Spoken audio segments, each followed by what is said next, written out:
దేవుని గురించిన కొన్ని ఆలోచనలు మీతో పంచుకోవాలని ఆశిస్తున్నాను. మరి ఈరోజు సందర్భం ఏమంటే, మరి ప్రతాప్ భాగ్య దేవుడు వారిని ప్రేమించి ఇచ్చి ప్రథమంగా కుమార్తెను అనుగ్రహించాడు. తర్వాత రెండవ గర్భఫలంగా మరి కుమారుడు కెవిన్ను కూడా దేవుడు ప్రసాదించాడు. ఈ సందర్భంగా మరి కుమార్తె బర్త్డే సందర్భంగా 3 సంవత్సరాలు పూర్తి చేసుకొని 4వ సంవత్సరంలోకి అడుగుపెట్టిన సందర్భంగా మరి కుటుంబం యావత్తు కూడా ఈ యొక్క కార్యక్రమాన్ని కూడుకుని ఏర్పాటు చేశారు. మరి కుటుంబానికి కూడా నాకు ప్రత్యేక వందనాలు తెలియజేసుకుంటున్నాను. అలాగే బర్త్డే చేసుకుంటున్న ప్రజ్వల ప్రిన్స్కి కూడా మరి జన్మదిన శుభాకాంక్షలు తెలియజేస్తున్నాను. మరి ఈ సమయంలో కొన్ని విషయాలు దేవుని మాటలు మనం ఆలోచిస్తే, మరి దేవుడు అని అనగానే మనం ఎలా ట్రీట్ చేస్తామంటే, దేవుడు అనేవాడు మనకి ఉపయోగపడేవాడుగా ఉండాలి, మనకు లాభ సాధనంగా ఉండాలి, మనం ఏమి కోరుకున్నా ఇచ్చేవాడుగా ఉండాలి, మనకు అనారోగ్యాలు వస్తే ఆరోగ్యాన్ని బాగు చేసేవాడుగా ఉండాలి, ఆర్థిక పరిస్థితులు వస్తే ఆర్థికంగా బలపరిచేవాడే ఉండాలి. అంటే కేవలం భౌతికంగా మనకు ఏవైనా సమస్యలు వచ్చినా వాటిని పరిష్కరించుకోగలిగే ఆలోచనలు మనకు ఉన్నా దేవుని మీద ఆధారపడి మనం అడగటం మంచిదే, కాదనటం లేదు. అలాగే ఈరోజు దేవునిగా తెలుసుకోకుండా, దేవునిగా ఎరగకుండా కేవలం దేవుణ్ణి మన స్వార్థపూరిత ప్రయోజనాల కోసమే వాడుకుంటున్నాం. అందుకే దేవునిగా తెలుసుకోలేదని నిస్సందేహంగా చెప్పొచ్చు. దేవునిగా ఎప్పుడు ఆలోచిస్తామో ఆయనని ఏం అడగాలో ఏం అడగకూడదో మనకి ఖచ్చితంగా తెలుస్తాయి. ఎప్పుడైతే దేవుడు మనకు తెలియకుండా పోయాడో, ఎరగకుండా ఉన్నామో, అప్పుడు ఏవి పడితే అవి మనం అడిగేస్తాం, ఏవి పడితే అవి మాట్లాడుతూ ఉంటాం. ఎందుకు చెప్తున్నాను ఈ విషయం అంటే, భూమి మీద మనిషి కలగటానికి కారణం దేవుడు. మనమంతటా మనం ఎవరు ఈ భూమి మీదకి రాలేదు. మన తాత ముత్తాతలు మనల్ని కోరుకుంటే రాలేదు, మన తల్లిదండ్రులు కోరుకుంటే కూడా మనం భూమి మీదకి రాలేదు. మరి ఎవరు పంపించారు అని అంటే, దేవుడే మనల్ని కన్నాడు అని, దేవుడే మనల్ని పుట్టించాడు అని మాత్రం బైబిల్ చెప్తుంది. బైబిల్ మాత్రం దేవుడే మనల్ని పుట్టించను అని చెప్తారు. అంటే మరి పుట్టింది మనం పుట్టించలేదా మన పిల్లల్ని? నాకు పుట్టిన పిల్లలు నా పిల్లలు కారా అంటే, నా పిల్లలే. భౌతికంగా శారీరకంగా నీ పిల్లలైనా దేవుడు ఇస్తేనే మన పిల్లలు అవుతారు. దేవుడు ఇవ్వకపోతే మనకు పిల్లలు రారు, కలుగరు. అందుకే సమాజంలో చాలామంది పెళ్ళిళ్ళైనా కూడా మరి పిల్లలు కనకుండా గొడ్రాలుగా పిలువబడుతూ సమాజంలో అవమానం పొందుతున్న చాలా స్త్రీలు మంది కనిపిస్తారు. అలాంటి వారికి మరి దేవుడు ఇవ్వడం ఇవ్వకపోవడం ఆయన చిత్తం. ఆయన ప్రమేయం కలుగు చేసుకుంటేనే ఎవరైనా కూడా పిల్లలు కనొచ్చు, పిల్లలు కనకపోవచ్చు. ఆయన ప్రమేయం కంపల్సరీ ఉంటుంది. ఏ భార్యాభర్తలపైన వారికి కేవలం దాంపత్య జీవితాన్ని మాత్రమే కొనసాగించాలి భార్యాభర్తలు అన్నవారు. పిల్లలు కావాలి అని కోరుకోవటం తల్లిదండ్రులు ఇష్టంలో లేదు, తల్లి ఇష్టంలో లేదు, తండ్రి ఇష్టంలో లేదు. ఇచ్చేది మాత్రం దేవుడు. అందుకే కీర్తనల గ్రంథం 100వ అధ్యాయంలో చెప్తాడు చూడండి. అక్కడ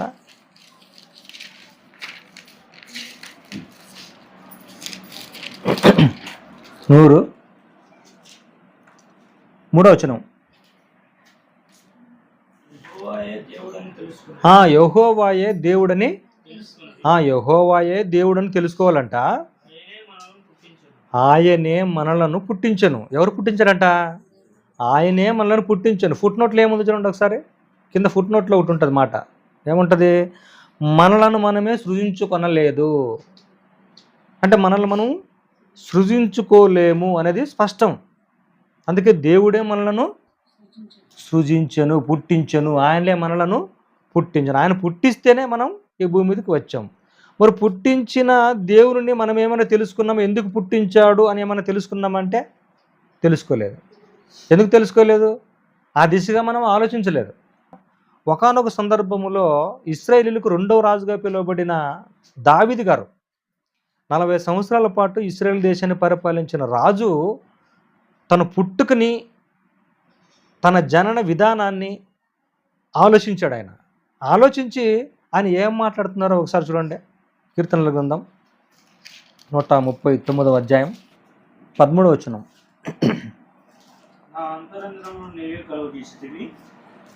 నా అంతరింద్రియములను నీవే కలుగజేసితివి, నా తల్లి గర్భమందు నన్ను నిర్మించిన వాడు ఎవరంట? అంటే దావీదుకు అర్థమైంది, నా నిర్మాణం ఎవరు చేశారు? దేవుడు చేశాడని చెప్తున్నాడు ఆయన. నా అంతరింద్రియములను, అంటే మన బయటికి కనిపించే అవయవాలు ఉన్నాయి, తర్వాత కంటికి కనిపించకుండా లోపట ఉన్న అంతరింద్రియాలు, అంటే మనకి గుండె కనిపిస్తుందా? ఊపిరితిత్తులు కనిపిస్తాయా? ఏమా అంటే అంతరింద్రియాలు కూడా కొన్ని ఉన్నాయి లోపల, అవి పనిచేస్తున్నాయి. అవి పని చేయకపోతే మనం మనిషిగా బ్రతకలేము ఈ భూమి మీద. అవి కూడా పనిచేస్తున్నాయి. అంటే అంతరింద్రియంలో కలిగి చేసిన వాడువు నీవే, నా తల్లి గర్భములో నన్ను నిర్మించిన వాడువు నీవే అంటున్నాడు. ఎందుకు నీవే అంటాడంటే నన్ను పుట్టించింది దేవుడు అని అతనికి అర్థమైపోయింది, కనుకనే ఆ మాట అంటున్నాడు. తర్వాత 16వ వచనం,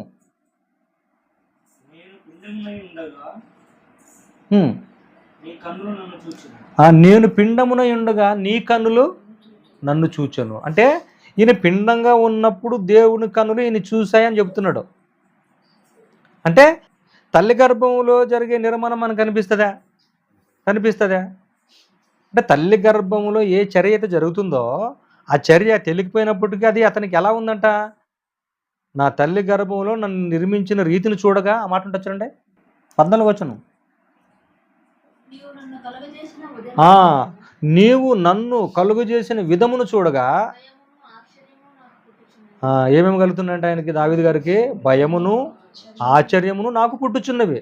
అంటే నన్ను కలుగు చేసిన విధానాన్ని నా తల్లి గర్భములో నువ్వు ఎలా చేసావు దేవా? ఒక్కసారి దాన్ని ఊహించుకుంటే, దాన్ని నేను స్మరించుకుంటే నాకు ఏం పుడుతుందట? భయం పుడుతుంది, ఆశ్చర్యం అనిపిస్తుంది అంటున్నాడు ఆయన. అంటే అంత ఆశ్చర్యంగా ఉంటుందా అది నిర్మాణం? అంటే నిర్మాణం అవును, కానీ మనిషి నిర్మాణం ఈ ప్రపంచంలో ఎవరైనా చేయగలరా? అసాధ్యం. అది కేవలం దేవుడు మాత్రమే చేయగలిగేది. అందుకే దేవుడు అంటున్నాడు ఆయన, నా తల్లి గర్భంలో నన్ను నిర్మించిన రీతిని చూస్తే నాకు భయమును ఆశ్చర్యమును పుట్టు. ఏం భయం ఉంది, ఏం ఆశ్చర్యం ఉంది చెప్పండి? మనం ఆలోచిస్తే తెలుస్తుంది ఆ విషయం. నీ అవయవాలకి నిర్మాణానికి ఉపయోగించిన మెట్టులే ఎక్కడి నుంచి తెచ్చాడు దేవుడు? మనం ఆలోచించాం ఎప్పుడైనా? కానీ ఒక రాజు ఆలోచించాడు. 40 సంవత్సరాల పాటు ఇశ్రాయేలు పరిపాలించిన రాజు ఎందుకో తనను తాను అలాగా పరిశోధన చేసుకుంటే అతనికి వచ్చేసింది ఆ డౌట్.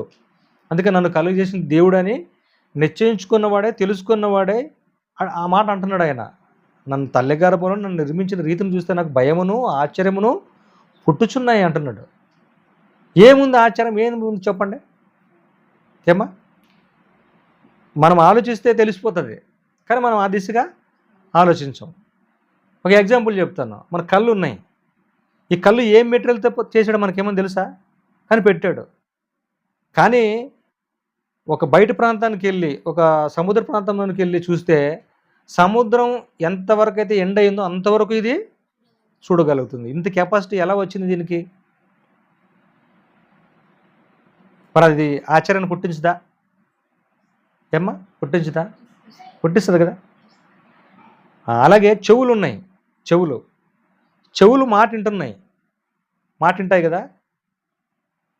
నువ్వు అక్కడ బయట కూర్చొని టీవీలో ఎవరు మాట్లాడతారో నువ్వు ఆ మాట విని ఆ మనిషి ఎవరో చెప్పగలవు. మరి ఆ వినికిడికి పలానా వ్యక్తి మాట్లాడుతున్నాడని గుర్తుపడటానికి ఆ శబ్దంలో అతనికి అర్థమైందే స్వరం పలానదే, అతనిదే, ఇది చిరంజీవిదే, ఇది నాగార్జునదే, ఇది బాలకృష్ణదే ఎలా గుర్తుపడతామంటే అతని వాయిస్ వినిన తర్వాత ఈ చెవి ఏం చేసింది? వినికిడితో గుర్తుపెట్టుకుంది. అది పేతురు వచ్చి తలుపు తడితే పేతురు స్వరం విని ఆ అమ్మాయి వెళ్ళి చెప్తుంది వాళ్ళకి, ప్రార్థన చేసుకుంటున్నారు లోపల. అయ్యా పేతురు వచ్చాడు, పేతురు తలుపు తడుతున్నాడు అని అంటే ఆయన ఎందుకు వస్తాడు? ఆ చిన్నది గుర్తుపట్టింది.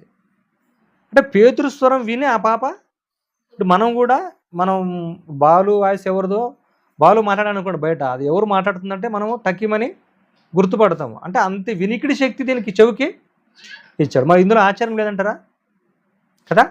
మరొక విషయం, మన ఎంత ఉంది పొట్ట? జానడే కదా ఉంది.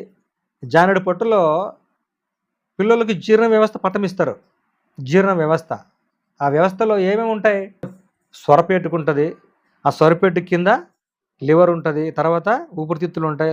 ఆ ఊపిరి మధ్యన ఏముంటుంది అంటే పేగులు ముడతలుగా ఉంటుంది. ఎంతుంది పొట్టది? జానడు పొట్ట. ఆ జానడి పొట్టలో ఆ ప్రేగు ఉంది చూసారా? పేగును బయటకు తీసి పొడువుగా పరిస్తే ఎంత ఉంటుందండి తెలుసా? 6 మీటర్లు ఉంటుందంట. అంటే 6 మీటర్లు ఉండే ఒక ప్రేగు మన కడుపులో ఎలా ఇముడుము చేసింటాడు దేవుడు? మళ్ళీ దానికి వర్కింగ్, దానికి పని పెట్టాడు. ఏం పని? మనం తిన్న ఆహారం ఆ పేగుల గుండా వెళ్ళి జీర్ణ వ్యవస్థ జరిగి ఆ పేగుల గుండా వెళ్ళి ఏం చేయాలి? మల విసర్జన ద్వారా బయటికి వెళ్ళిపోవాలి. సిస్టమ్ చూడండి. మరి ఇది ఆచారం కాదంటారా? ఇలాగ మనిషిని గురించి ఆలోచిస్తే ప్రతి అవయవం వెనక ఆయన అద్భుతమైన ఆలోచన ఉంది, పనితనం ఉంది. అందుకే దావీదు గారు అంటున్నారు మాట ఏమని? నా తల్లి గర్భంలో నన్ను నిర్మించిన రీతిని చూస్తే నాకు భయమును ఆశ్చర్యమును పుట్టుచును. ఇంత ఆశ్చర్యకరంగా నిన్ను చేసి దేవుడు నిన్ను ఎందుకు పంపించినట్టు భూమి మీదకి? అందుకే దాన్ని అన్నాడు దేవుడు, కీర్తనల గ్రంథం 120 అంటాడు కదా, గర్భఫలము దేవుడిచ్చు ఏమంట బహుమానం? గర్భఫలము దేవుడిచ్చు బహుమానం. అది ఎవరు ఇవ్వాలి బహుమానం? ఇస్తే దేవుడే ఇవ్వాలి. మనుషులు ఎవడు ఇవ్వటానికి వీల్లేదు. ఆ కెపాసిటీ ఎవరికి లేదు భూమి మీద. ఆ శక్తి ఎవరికి లేదు ఈ భూమి మీద.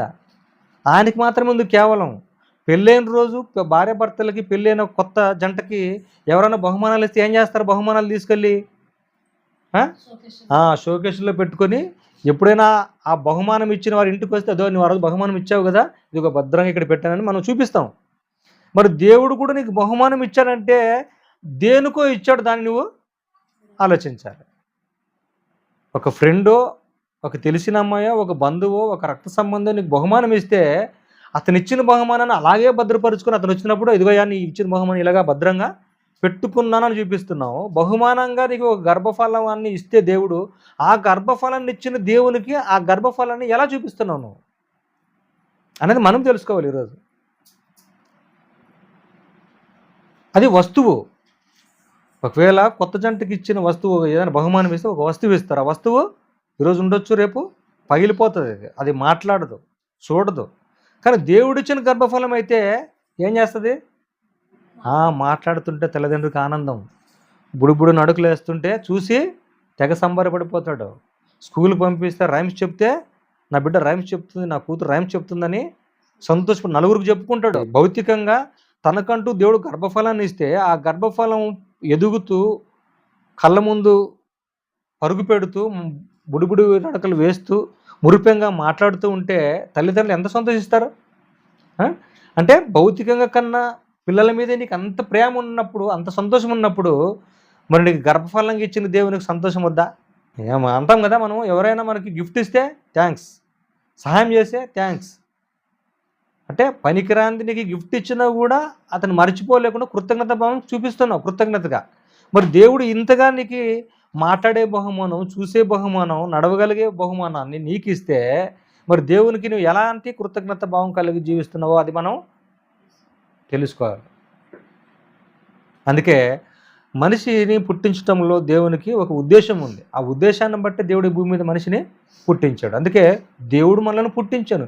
ఎందుకు పుట్టించాడంటే మనిషిని తనను ఈ భూమి మీద మహిమపరచాలని, తనని తెలుసుకోవాలని.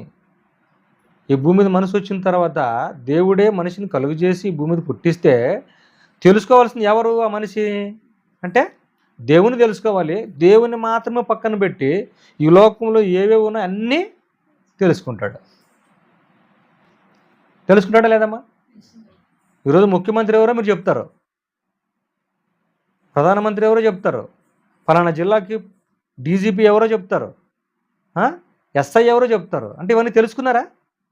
ఇవన్నీ తెలుసుకున్నారు. కానీ నేను పుట్టించిన దేవుని మాత్రం తెలుసుకోవాల్సిన విషయం తెలుసుకోలేదు. ఎంతసేపు ఏం చేస్తున్నామంటే మనము ఏం తినాలి, ఏం త్రాగాలి, ఏం ధరించాలి, వీటి కోసమే మన జీవితం అంతా సరిపోతుంది. ఇందుకోసమైనా దేవుడు ఇచ్చిందంటే ఇందుకు కాదు. అసలు ఇందుకు ఇవ్వలేదు దేవుడు. ఏం తినాలా, ఏం త్రాగాలా అని మనం ఆలోచిస్తున్నాం. ఇలా ఆలోచించే వాళ్ళ గురించి కూడా యేసుక్రీస్తు ప్రభువు ఏం చెప్పారు చూడండి ఒకసారి. మత్తయి సువార్త 6వ అధ్యాయం 25వ వచనం. యేసుక్రీస్తు ప్రభువు మాట్లాడుతున్నారు. అందువలన నేను మీతో చెప్పున్నది ఏమనగా, ఏమి తిందుమో ఏమి త్రాగుదుమో అని మీ ప్రాణమును గూర్చైనను, ఏమి ధరించుకుందుమో అని మీ దేహమును గూర్చైనను చింతింపకుడి. ఏమ్మా బాగా ఆలోచించండి. తినటానికి ఏం కావాలి? ఆహారం కావాలి. ఆహారం తింటేనే ప్రాణము తృప్తి పొందుతుంది. దేహం ఉంది. దేహానికి ఏం అవసరము? బట్టలు అవసరం, ధరించుకుంటాం. అది ఇవ్వడా దేవుడు? నిన్ను పుట్టించిన దేవుడు అవి ఇవ్వలేడా? ఇస్తాడు. ఆయన ఇవ్వకముందే ఏమైనా తెచ్చుకున్నావా? నువ్వు పుట్టకముందే నీకు ఇవన్నీ అవసరమని ఎవరు పెట్టారు ఈ భూమి మీద? గాలి అవసరమని గాలిని పెట్టాడు. నీకు నీళ్ళు అవసరమని వర్షాన్ని కురిపిస్తున్నాడు. నీకు వేడి అవసరమని సూర్యుడిని ఉదయింపు చేస్తున్నాడు. ఇన్ని చేసిన దేవుడు నీకు బట్టలు ఇవ్వలేడా? ఆదాము అవని ఏదైనా నువ్వు బయటికి గెంటేసినప్పుడు వారికి చర్మపు చొక్కాలు చేసి లేదా? మరి వారికి చర్మపు చొక్కాలు చేయించిన దేవుడు నీకు బట్టలు ఇవ్వలేడా? నీకు ఆహారాన్ని ఇవ్వలేడా? ఎంతసేపు మనుషులు ఇవే ఆలోచిస్తారండి. తినడానికి తిండి కావాలి, కట్టడానికి బట్ట కావాలి, ఉండటానికి ఇల్లు కావాలి. ఇవే ఆలోచిస్తున్నారు. కాబట్టి ఆ సమాజంలో యేసుక్రీస్తు బ్రతికిన కాలంలో కూడా ఇలాంటి వాళ్ళే ఉన్నారు. కాబట్టి వాళ్ళ సమక్షంలో ఈ మాట మాట్లాడుతున్నాడు ఆయన. ఏమంటున్నాడు? నేను మీతో చెప్పుందేమనగా ఏమి తిందుమో ఏమి త్రాగుదమో అని మీ ప్రాణం గురించి అయినను. తినాలి త్రాగాలని మీ ప్రాణాన్ని గురించి ఆలోచిస్తున్నారు కదా. ఆ ప్రాణాన్ని ఇచ్చింది ఎవరు? ఇందులో ప్రాణం పెట్టింది ఎవరంటే నేను.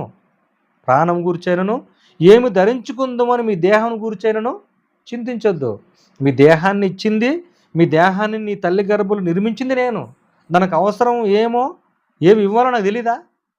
మరలా మీరు అడుగుతారేంటి అంటున్నాడు ఆయన. అందుకనే ఒక ఎగ్జాంపుల్ చెప్తున్నాడు. ఏం చెప్తున్నాడు? ఆకాశ పక్షులు చూడండి. ఆకాశ పక్షులను చూడండి. అవి విత్తవు, కోయవు, కొట్టలు కూర్చుకొనవు. ఏమైనా పంటలు వేసుకుంటాయి పక్షులు? పక్షులు ఏమైనా తమకు ఆహారం కావాలని ఏమైనా కష్టపడతాయా? లేకపోతే దేవుడే ఒక కొమ్మ విరిచి దాన్ని నోట్లో పెట్టి తినడానికి పెడుతున్నాడు దేవుడు ఏమైనా? లేదు కదా. ఆకాశ పక్షులు చూడండి ఏం చేస్తున్నాయి? అవి విత్తవు, కోయవు, కొట్టలో కూర్చుకొను, అయినను మీ పరలోకపు తండ్రి వాటిని పోషించున్నాడు. మీరు వాటికంటే బహుశ్రేష్ఠులు. అంటే మనిషి అనేవాడు చాలా శ్రేష్ఠుడు అంటున్నాడు. అందుకే భౌతికంగా పరలోక సంబంధంగా చాలా ఈవులు ఇచ్చాడు మనిషికి, శ్రేష్ఠుడు కాబట్టే. ఆదామును కూడా ఆశీర్వదించినప్పుడు ఏం చెప్పాడు? మీరు ఏమని ఆశీర్వదించాడు ఆదాముని? మీరు ఫలించి అభివృద్ధి పొంది విస్తరించి భూమిని నిండించి మీరు ఏలండి. అంటే భూమిని ఏలగలిగే కెపాసిటీ మనిషికి ఇచ్చాడా? అన్నిటినీ స్వాధీనపరుచుకుంటాడు మనిషి. తనకంటే ఎన్నో రెట్లు బలమైన ఏనుగును సైతం ఆటాడిస్తాడు సర్కస్లో. సింహాన్ని సైతం ఆటాడిస్తాడు. ఎందుకు ఆ కెపాసిటీ వచ్చింది మనిషి కంటే?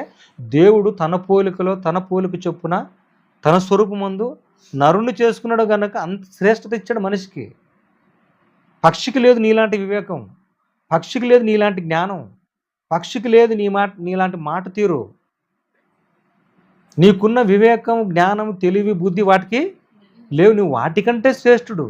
అవి ఆలోచించగలిగింది. తినటానికి తిండి కావాలి, కట్టడానికి బట్ట కావాలి, అవి ఆలోచించడం లేదు. నీవెందుకు ఆలోచిస్తున్నావని ప్రశ్నిస్తున్నాడు యేసుక్రీస్తు ప్రభువు ఆనాటి సమాజాన్ని. ఈరోజు కూడా అలాంటి వాళ్ళు ఉంటే వారిని కూడా యేసుక్రీస్తు ప్రభువు ప్రశ్నిస్తున్నారు. తర్వాత ఏమంటున్నాడు? అయినను మీ పరలోకపు తండ్రి వాటిని పోషించున్నాడు. మీరు వాటికంటే బహుశ్రేష్ఠులు కారా?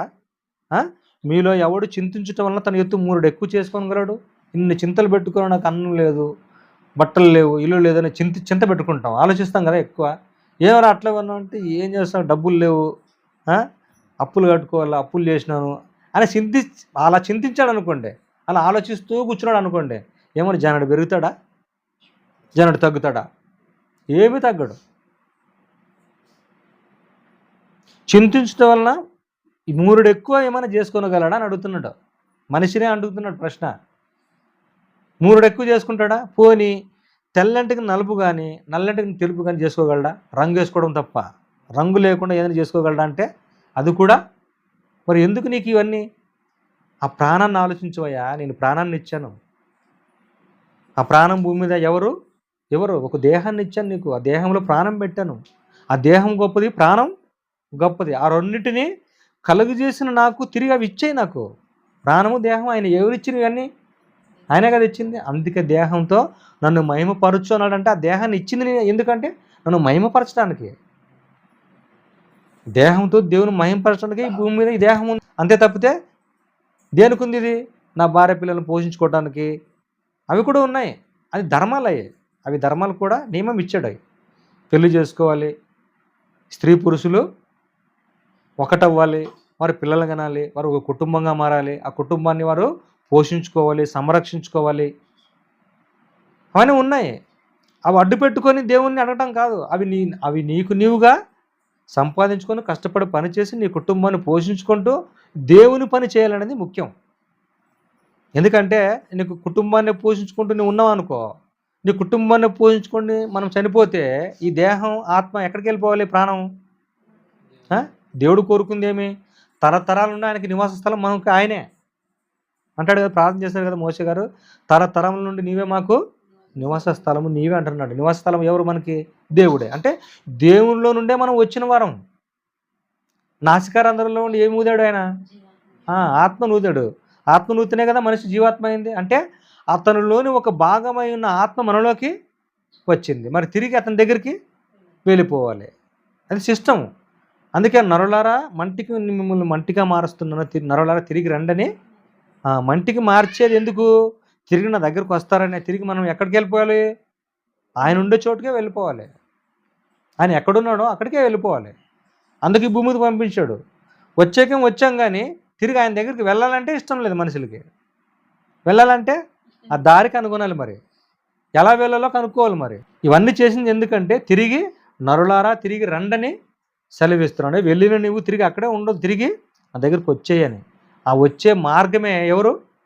యేసుక్రీస్తు ప్రభువు. నేనే మార్గం, సత్యం, జీవమును విన్నాను. అందుకే మనం ఏది పడితే అది ఆయన్ని అడగకూడదు. ఏమడగాలంట? మొట్టమొదటి అడగాల్సిందే భూమి మీదకి వచ్చిన తర్వాత, మనకంటూ తెలివి, వివేకం, జ్ఞానం వచ్చిన తర్వాత దేవుని అడగాల్సిందే. దేవా నాకు ఆహారం దయచేయను కాదు, దేవా నాకు బట్టలు దయచేయను కాదు, దేవా నాకు ఒక ఇల్లును దయచేయి, నాకు ఉద్యోగాన్ని దయచేయి, నాకు అంటే మనకి ఏ కోరికలు ఉన్నాయో ఏ ఇష్టాలు ఉన్నాయో అవి అడగటం కాదు. ఫస్ట్ అడగాల్సింది చెప్తున్నాడు. కింద చెప్తున్నాడు 31 వచనంలో చెప్తున్నాడు అండి. కాబట్టి ఏమి తిందుమో, ఏమి త్రాగుదుమో, ఏమి ధరించుకుందుమో అని చింతింపకుడి. అన్యజనులు వీటన్నిటి విషయమై విచారించరు. అన్యజనులు ఎవరు? క్రైస్తవులు కానివారు అన్యజనులు. క్రీస్తుని అంగీకరించిన వారు అవే అడిగి, క్రీస్తుని అంగీకరించిన వారు అవే అడిగితే నీకు వాళ్ళకి తేడా ఏంటి? నువ్వు సాక్షాత్తు దేవుని స్వరూపం కదా, దేవుని పోలిక కదా.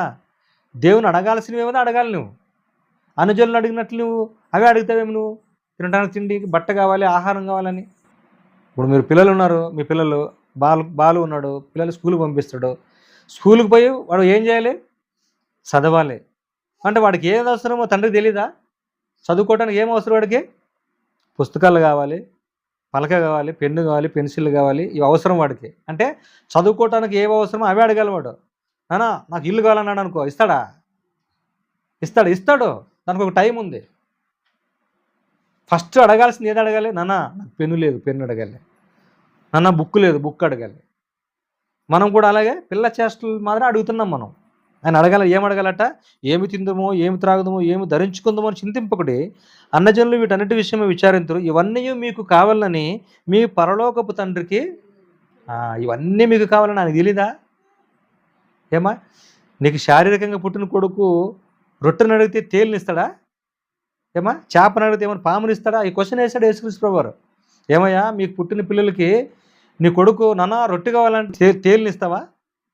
నాన్న నాకు చేప కావాలంటే పాముని ఇస్తావా? ఇవి ఏది అడిగితే అదే ఇస్తావు నువ్వు. మరి అంతకంటే శ్రేష్ఠని మీరు నేను మిమ్మల్ని పుట్టించానే, స్వయంగా నా ఆత్మ నీలోకి ఊదానే, నువ్వు నా స్వరూపానివి, నా పోలికవి, నువ్వు అడిగితే నేను ఇవ్వలేనా అని అంటున్నాడు. మీ పరలోకపు తండ్రికి ఇవన్నీ కావాలని తెలియను కాబట్టి మీరు ఆయన రాజ్యమును నీతిని మొదట ఏం వెతకాలంట? మొదట నీతిని, ఆయన రాజ్యాన్ని ఎతకాలంట. మరి ఇవి కనుక్కున్నారా మనుషులు? నీతి అంటే ఏమిటో, రాజ్యం అంటే ఏమిటో కనుక్కున్నారా? ఈ రెండు తెలియకుండానే ఈరోజు చర్చిలు నిండిపోతున్నాయి. దేనికోసం చర్చికి పోతున్నారో తెలియదు, ఆడ ఏం వింటున్నారో తెలీదు. వింటున్నారో వస్తున్నారు.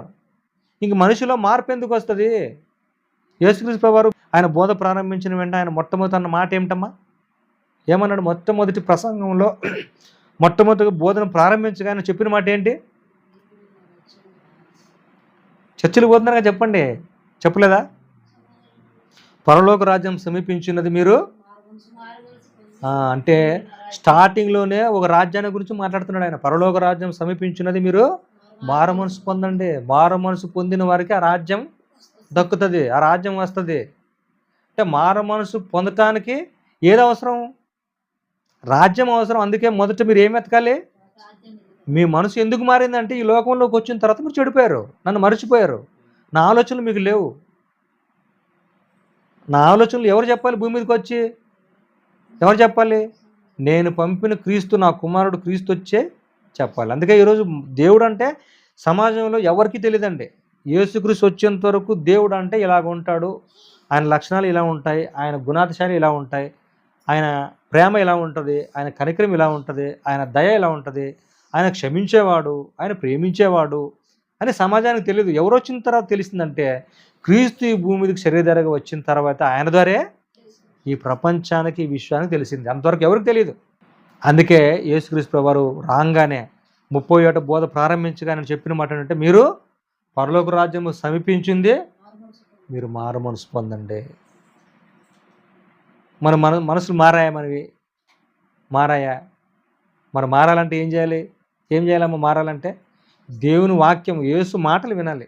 యేసు మాటలు వింటేనే, అంటే ఆ రాజ్యాన్ని స్థాపించింది ఆయనే, ఆ పరలోక రాజ్యానికి మార్గం కూడా ఆయనే. కాబట్టి ఆయన ఏది చెప్పాడో తెలుసుకుంటే ఆ రాజ్యం, ఆ నీతి మనకు తెలిసిపోతుంది. ఎందుకు తెలిసిపోతుంది అంటే, మనల్ని పుట్టించింది కూడా క్రీస్తు ద్వారానే పుట్టించాడు మనల్ని. ఎవరి ద్వారా అయితే భూమి మీద పుట్టించాడో తిరిగి ఆయన ద్వారానే తిరిగి ఆయన దగ్గరికి చేరాలి. అందుకే మనిషి పుట్టుకి భూమి మీద జరిగింది యేసుక్రీస్తు ద్వారా. అదొక్క వచనం చదువుకొని ముగించుకుందాం మనం. ఎఫెసీయులకు రాసిన పత్రిక 1వ అధ్యాయము 4-6 వచనాలు చదవండి. ఆయన సంకల్పం అర్థమవుతుంది. ఎట్లనగా, తన ప్రియుని యందు తాను ఉచితముగా మనకు అనుగ్రహించిన తన కృపామహిమకు కీర్తి కలుగునట్లు. ఎవరికి మహిమ కలగాలట? తన కృపామహిమకు. తనకు కృప ఉంది, మహిమ ఉంది, దానికి కీర్తి కలగాలని తన చిత్త ప్రకారమైన దయా సంకల్పము చొప్పున యేసుక్రీస్తు ద్వారా తనకు కుమారులనుగా స్వీకరించుటకై మనలను ముందుగా తన కోసం నిర్ణయించుకొని, మనము తన ఎదుట పరిశుద్ధులమును నిర్దోషులమును ఉండవలనని. ఎప్పుడు అనుకున్నాడు ఈ మాట? మనమంతా ఎలా ఉండాలట? తనకు కుమారులుగా కాబట్టి యేసుక్రీస్తు ద్వారా కుమారులు అవ్వాలట. యేసుక్రీస్తు ద్వారా కుమారులు అయిన తర్వాత అలా అయిన వారిని స్వీకరించడానికి మనలను ముందుగా తన కోసం నిర్ణయించుకొని. ఎవరి కోసం నిర్ణయించుకోండి? మనల్ని మీకోసం నిర్ణయించుకొని ప్రిన్సిని ఇచ్చాడా? తన కోసం నిర్ణయించుకొని మీకు బిడ్డగా ఇచ్చాడు. తన కోసం నిర్ణయించుకొని మా అమ్మ కడుపున నన్ను పుట్టించాడు. తన కోసం నిర్ణయించుకొని మా గర్భం కూడా వాడిని పుట్టించాడు, అభిని. చంద్రశ్యామలను కూడా తనకు కావాలనుకుని 3 కోరికలు ఇచ్చాడు. ఎవరికి కావాలి భూమి మీద మనుషులు అంటే? తండ్రికి కావాలి. వాళ్ళు ఎలా ఉండాలట? వాళ్ళందరూ ఎలా ఉంటారో తన ఎదుట పరిశుద్ధులుగా నిర్దోషులుగా ఉండవాలని ఎప్పుడు అనుకున్నట్టు మాట? జగత్తు పునాది వేయబడక మునిపే ప్రేమ చేత ఆయన క్రీస్తులో మనలను ఏర్పరచుకొనును. మనల్ని ఏర్పరచుకునేది నిన్న మొన్న కాదు. అసలు ఈ సృష్టి వేయకముందే, ఈ సృష్టి పుట్టకముందే ఈ ఆలోచన కలిగి ఉన్నాడు ఆయన దేవుడు. యేసుక్రీస్తు ద్వారా మనల్ని ఏర్పాటు చేసుకున్నాం గనకనే ఈ భూమి మీద మనం పుట్టాం, లేకపోతే పుట్టేవాళ్ళం కాదు. అందుకే ఈరోజు పుట్టిన వాళ్ళందరూ దేవుని పిల్లలు కాదు. ఇప్పుడు ఒక నియమం ఉంది, ఒక పద్ధతి ఉంది, ఒక క్రమం ఉంది. ఎవరు ఆయన పిల్లలు అవుతారు? చెప్పండి మీరు, ఎవరు పిల్లలు అవుతారు? యోహాను సువార్త 1వ అధ్యాయం 12వ వచనం. ఇప్పుడు మనం దేవుని పిల్లలు అవ్వాలి అంటే, ఇప్పుడు మన పిల్లలు ఎప్పుడు ఆయన పిల్లలు అవుతారు అని అంటే చెప్తున్నాడు కింద. యోహాను సువార్త 1వ అధ్యాయం 12వ వచనం. తన్ను ఎందరు అంగీకరించారో వారికందరికీ, ఎవరైతే తన్ను అంగీకరిస్తారో వారందరికీ, అనగా తన నామమునందు విశ్వాసం ఉంచిన వారికి దేవుని పిల్లలు అగుటకు ఆయన అధికారం అనుగ్రహించింది. ఈరోజు నీకే ఇచ్చాడు అధికారం. దేవునికి కుమారుడుగా మారాలి అనుకుంటే నువ్వు ఎవరు విశ్వసించాలి? యేసుక్రీస్తు నామని విశ్వసించాలి. ఎందుకు ఆయన విశ్వసించాలి యేసుక్రీస్తునంటే, ఈరోజు నీవు భూమికి వచ్చిన తర్వాత పాపము చేతను, అపరాధము చేతను, అపవిత్రత చేత నువ్వు చచ్చిపోయావు. ఆయన ఆజ్ఞలు గైకొనక, ఆయన ఆజ్ఞలు తిరస్కరించి, ఆజ్ఞ అతిక్రమించి పాపం చేసి చచ్చిపోయావు కనుక నువ్వు బ్రతకాలి. బ్రతకాలంటే ఆ నామాన్ని పంపించాడు, యేసునామాన్ని. యేసును పంపించాడు భూమి మీదకి. ఆయన వచ్చి నీ పాపాన్ని తీసివేయటానికి, నీ మలినాన్ని, నీ దుష్టత్వాన్ని, నీ అపరాధాన్ని తీసివేయటానికి యేసుక్రీస్తు రక్తాన్ని కార్చి ఆ రక్తం ద్వారా నిన్ను శుద్ధి చేయాలని దేవుడు కోరుకొని ఆయన ద్వారా నిన్ను పుట్టించాడు. తిరిగి ఆయన ద్వారానే తిరిగి ఆయన దగ్గరికి తీసుకోవాలనుకున్నాడు. ఇది తెలుసుకొని భూమి మీద బ్రతికిన వారే ఆయన కుమారులు అవుతారు. అందుకే ఈరోజు మనం పరిశుద్ధులు కాబడాలి, నీతిమంతులు కాబడాలి. తనను చూడాలనుకున్నాడు. మనం ఎలా చూడాలనుకున్నాడు దేవుడు? మనం తన ఎదుట పరిశుద్ధులుగా, నిర్దోషులుగా, నిష్కల్మషులుగా కనబడాలని జగత్తు పునాది వేయబడక మునిపి ఈ ఆలోచన కలిగి నిన్ను పుట్టిస్తే నువ్వు అలా మారకపోతే నష్టం ఆయనకే కదా. తీరని బాధ. తిరిగి నువ్వు ఆయన దగ్గరికి వెళ్ళాలంటే, ఆయన ఎదుట పరిశుద్ధంగా ఉండాలంటే పరిశుద్ధుడైన క్రీస్తును చూడు, ఆయన ఆజ్ఞలుగా ఇకొను, ఆయన అనుసరించు, ఆయన మాదిరి ఏంటో చూడు. అందుకే క్రీస్తుకు కలిగిన మనస్సు మనము ఈ భూమి మీద కలిగి జీవించాలి అని కోరుకుంటున్నాడు. అందుకే యేసుక్రీస్తు ప్రభువారు భూమి మీద వచ్చి బ్రతకాల్సిన అవసరం ఏముంది చెప్పండి? దారి తప్పిన మానవారిని దారిలో పెట్టడానికైనా ఈ భూమి మీదకి వచ్చాడు. పాపం చేస్తున్న మానవాళ్ళని పాపాన్ని తీసివేసి పరిశుద్ధులుగా మార్చి పరిశుద్ధులు దేవుని పరిచయం చేయడానికి దేవుడు యేసుక్రీస్తు భూమి మీదకి వచ్చాడు. దేవుడు ఏం కోరుకున్నాడో ఆ కోరుకునే విధంగానే భూమి మీద బ్రతికి చూపించాడు ఆయన. ఇప్పుడు ఆయనే, అందుకే ఆయన మార్గం. మనం ఆయన యేసుక్రీస్తుని అంగీకరిస్తే, ఆయన నా ముందు విశ్వాసం ఉంచితే మనం కూడా యేసు ఎలాగైతే బ్రతికాడో అలాగే మనము బ్రతకాలి. అలా బ్రతకాలంటే ఇప్పుడు యేసు లేడు కదా, ఎలా బ్రతుకుతావు? యేసు బోధలు ఇందులో ఉన్నాయి. బోధలు చూసే, బోధలు విని మారాలి మనం. ఎవరో సాక్ష్యాలు చెప్తే సాక్ష్యాలు చెప్పి మారడం కాదు. వాక్యం నిన్ను మార్చాలి. వాక్యం నీలోకి రావాలి. ఆ వాక్యానికి అంత పవర్ ఉంది. వాక్యం నీలోకి వస్తేనే నీలో మార్పు సంభవిస్తుంది. మా వాక్యం రాకుండా నీలో మార్పు అసంభవం. నీలో కోపం తగ్గాలన్నా దేవుని వాక్యం ఉండాలి. నీలో పాపం పోవాలన్నా దేవుని వాక్యం నీలోకి రావాలి. నీలో వాక్యం రాకుండా నువ్వు నీతిమంతులుగా బ్రతకాలంటే మాత్రం అసాధ్యం. అందుకే దేవుని మాటకి చాలా శక్తి ఉంది. ఆ శక్తి గల మాట నీలోకి వస్తేనే నీలో మార్పు కలుగుతుంది. దాన్ని ఎలా తీసుకోవాలంట? సాత్వికంగా స్వీకరించాలంట. మాటని చాలా జాగ్రత్తగా తీసుకోవాలి. విని ఈ చెవితో విడిచిపెట్టాగా ఉండకూడదు. ఒక మాట చెప్పాడంటే ఆ మాట భావాన్ని, తాత్పర్యాన్ని, ప్రతి పదాన్ని దాన్ని బాగా అవగాహన చేసుకొని, అర్థం చేసుకొని, ఆలోచించి దాన్ని ఆచరణలో పెట్టాలి. అలా పెట్టగలిగితేనే మనిషిలో మార్పు వస్తే, లేకపోతే మార్పు రాదు. మరి ఈరోజు కూడా మరి ప్రజ్వల ప్రిన్సి బర్త్డే మరి చేస్తున్నారు కదా. మరి ఆ బిడ్డకు కూడా సమాజంలో మంచి బిడ్డగా ఎదగాలంటే, విశ్వాస పాత్రురాలుగా ఆ అమ్మాయి బ్రతకాలంటే చిన్నప్పటి నుంచి ప్రభు శిక్షను, ప్రబోధనాభికి తెలియపరచాలి. ప్రభు ఏం చెప్పాడు అన్నీ ఉన్నాయి ఇందులో. భార్య ఎలా ఉండాలి, భర్త ఎలా ఉండాలి, పిల్లలు ఎలా ఉండాలి, దాసులు ఎలా ఉండాలి, ఇవన్నీ కూడా ఎలా ఉన్నాయంటే భూమి మీద బ్రతికినప్పుడు అందరికీ లోబడి బ్రతకమంటుంది బైబిల్. అందరికీ దేవునికి లోబడాలి, క్రీస్తుకు లోబడాలి, సమాజానికి లోబడాలి, మనం పనిచేస్తున్న అధికారులకు లోబడాలి, మన పైన ఉండే యజమానులకు కూడా లోబడాలి. భయపడాలి, లోబడాలంటే ఆ మాటని తిరస్కరించకూడదు. ఇప్పుడు యేసుక్రీస్తు 12 ఏళ్ల వాడుగా ఉన్నప్పుడు మనమైతే 12 ఏళ్ళ పిల్లలకి చర్చికి పంపిస్తాం. అవును, చర్చికి పోతున్నాడు, వాక్యాలు నేర్చుకుంటున్నాడా, వింటున్నాడా లేదనేది కూడా మనము దృష్టి పెట్టాలి. పెట్టలేదనుకోండి, వాడు చర్చికి వెళ్ళి నేర్చుకుంటున్నాడో లేదు, నేర్చుకోకపోతే సమాజంలో చెడిపోతాడు. లేదు నేర్చుకున్నాడంటే సమాజంలో బాగుపడతాడు. అంతే కదా. యేసుక్రీస్తు కూడా 12 ఏళ్ళు బాలుడుగా ఉన్నప్పుడు ఆయన చేస్తున్న పని కూడా ఒకసారి జ్ఞాపకం చేసుకోండి. పస్కా పండుగ చేసినప్పుడు యెరూషలేంకి వచ్చారు వాళ్ళ తల్లిదండ్రులు పిలుచుకొని పండగకి. వచ్చిన తర్వాత ఆ పండగ అయిపోయిన తర్వాత వస్తున్నలా వెనకాలని చెప్పి వాళ్ళు 3 రోజుల దారితో వెళ్ళిపోయారు. 3 రోజులు ప్రయాణం పట్టింది వాళ్ళకి, వెళ్ళిపోయారు. వెనక చూస్తే క్రీస్తు రాలేదు. ఏం కనబడడం లేదని వీళ్ళని అడిగితే లేడు. మరలా వచ్చారు వెనక్కి, యెరూషలేంకి వచ్చి చూస్తే ఎక్కడున్నాడు ఆయన? యెరూషలేం దేవాలయంలో ఉన్నాడు. ఏం చేస్తున్నాడు? చూడండి, లూకా సువార్త 2వ అధ్యాయం. వెతుక్కుంటూ వచ్చారు తల్లిదండ్రి. అప్పుడు అంటున్నాడు 49వ వచనం, 2వ అధ్యాయం 49వ వచనం. ఆయన అంటున్నాడు చూడండి, యేసుక్రీస్తు ఏమంటున్నాడు? ఆయన తల్లిదండ్రులు చూసి ఏమంటున్నాడు? ఇదిగో మీరేలా నన్ను వెతుకుచుంటారు, నేను నా తండ్రి పనుల మీద ఉండాలని మీరు ఎదుగురా అని వారితో. నా తండ్రి పని అంటే ఆయన తండ్రి కాడా వచ్చి మాట్లాడింది? యేసేపు మరిలే కదా వచ్చింది. వాళ్ళ నాయన మాట వినటం లేదా? వడ్రంగి కదా వాళ్ళ నాయన, వడ్రంగి పని చేయటం లేదా? మాట వినటం లేదా? ఆయనకి వింటున్నాడు.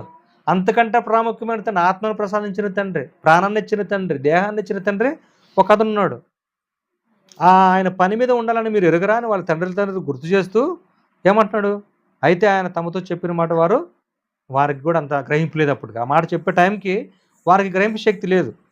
అప్పుడు అంటున్నాడు ఆయన, అంతటా ఆయన వారితో కూడా బయలుదేరి, ఎవరితో? వారి తల్లిదండ్రులతో కూడా బయలుదేరి నజరేతునకు వచ్చి వారికి లోబడి ఉండెను. ఎవరికి లోబడి ఉన్నాడు? తల్లిదండ్రులు కూడా యేసుక్రీస్తు ప్రభువు లోబడి ఉన్నాడు. దేవునికి లోబడి ఉన్నాడు, తల్లిదండ్రులకు కూడా లోబడి ఉన్నాడు. అంటే ఇప్పుడు మనకు పుట్టిన బిడ్డల్ని, మనకు ఇచ్చిన బహుమానాలను కూడా ఎలా పెంచాలంటే దేవునికి లోబడేటట్టుగా పెంచాలి, మనకు లోబడేటట్టుగా పెంచాలి. తర్వాత ఏమంటాడు? ఆయన తల్లి ఈ సంగతులన్నింటినీ కూడా తన హృదయంలో భద్రం చేసుకున్నది. ఎంత మాట అన్నాడు కదా, నన్ను నేల వెతుకుచున్నారు అన్నప్పుడు తల్లి బాధపడదా? ఇప్పుడు కింద చెప్తున్నాడు అన్నమాట. యేసు జ్ఞానమందును, వయస్సునందును, దేవుని దయందును, మనుషుల దయందును వర్ధిల్లుచుండెను. ఎప్పుడైతే దేవునికి లోబడతాడో, దేవునికి లోబడిన వ్యక్తి ఈ భూమి మీద కూడా ఎలా ఉండాలట? జ్ఞానమందును, వయస్సునందును, దేవుని దయందును, మనుషుల దయానికి కూడా, నీవేం నాకు చెప్పేదని తనకంటే పెద్దవాడిని కానీ అధికారిని కానీ ధిక్కరించకూడదు. వారికి కూడా లోబడమని చెప్తుంది వాక్యం. అంటే సున్నితత్వ మనసు కలిగి భూమి మీద బ్రతకాలనేది దేవుని ఉద్దేశం. అందుకే యేసుక్రీస్తు ప్రభువు వారు ఎందుకు సిలువ మరణం పొందేటప్పుడు అన్ని బాధలు భరించాల్సి వచ్చింది? ఏమి ఎదురు మాట్లాడొచ్చుగా, కొట్టేవాళ్ళు ఎందుకు కొడుతున్నారు అనొచ్చుగా, ఎందుకని లేదు? అలా ఇష్టం లేదు తండ్రికి. ఎలా ఏం చేయమన్నాడో అదే చేయాలి నువ్వు, అంతే. తండ్రి ఏం చెప్పాడు, అది ఇష్టం అదే చేయాలి. ఆయన కుర్రలతో కొట్టించుకోవడం ఆయనకి ఇష్టం, అది చేయాలి. వద్దు ప్రభా, దెబ్బలు తినలేని ప్రభా అని ఎదురు చెప్తే ఆ మాట ధిక్కరించిన వాడైతే తండ్రి సంకల్పం దెబ్బతినిపోతుంది. అందుకే ఈరోజు మనకు పుట్టిన పిల్లల్ని సైతం మనం ఏం చేయాలట? ప్రభు శిష్యులు, ప్రభు వదిలి పెంచితే వారందరికీ లోబడేలాగా పెంచాలి. మనుషుల దయ ఉండాలి. తర్వాత సమాజంలో నీకు మంచి పేరు తేవాలి మీ పిల్లలంటే మనము మన కుటుంబం దేవునికి లోబడిన కుటుంబంగా ఉండాలి. అప్పుడైతేనే మన కుటుంబానికి మంచి పేరు వస్తుంది. పలానా కుటుంబం ఉంది, క్రీస్తుని నమ్మారంట, వాళ్ళు ఒక్కరు జోలికి పోరు, ఒకరిని ఒక మాట అనరు, ఒక పల్లెత్తు మాట అనరు, ఎవరేమన్నా కూడా అనిపించుకొని మౌనంగా వెళ్ళిపోతారు అని అన్నారనుకో, మీరు దేవునికి లోబడిన మనుషులే. దేవుని దయ మీకు తోడు ఉంటుంది. మనుషులు ఒకవేళ మీరు అనవచ్చు, చుట్టొచ్చు, దేవుని తోడు ఉంటే ఎవరేమనుకున్నా మీరు ఆత్మీయంగా ఎదుగుతారు. కాబట్టి ఆ బిడ్డని మీరందరూ కూడా మరి వయసులో, జ్ఞానంలో దేవుడు తగిన జ్ఞానాన్ని ఇవ్వలాగానే మీరు కూడా ప్రార్థన చేయండి. ఆ బిడ్డకి చక్కగా ఇప్పుడు నుండి దేవుని వాక్యాలు అందించి దేవుని వాక్యంలో పెంచండి.